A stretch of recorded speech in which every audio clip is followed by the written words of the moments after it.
Today I'm going to show you how to plant peas.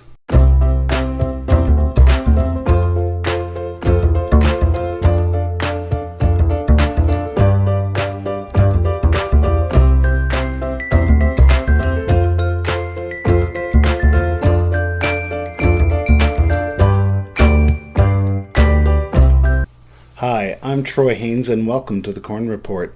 Please feel free to hit that subscribe button anytime during the video.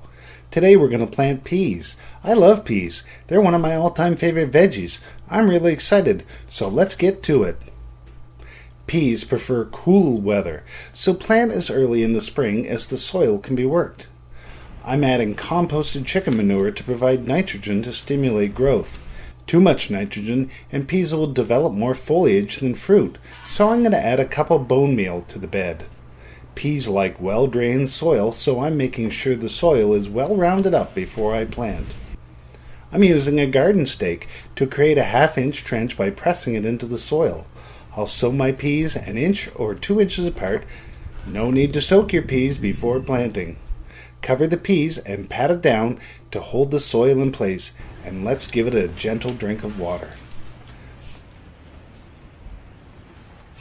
So that's it in a nutshell. When your peas come up, be careful not to overwater. They thrive in drier conditions. These are climbing peas, so I'll give them something to climb on when they start poking through the soil. Please check back with me in a month or so and see how our peas are doing. If you've liked this video, give it a thumbs up or leave a comment. If you want to see more videos like this, please subscribe to my channel. You can also find me on Facebook at The Corn Report. I'm Troy Haynes. Thanks for watching. I'll see you next time, and thanks for looking at my corn.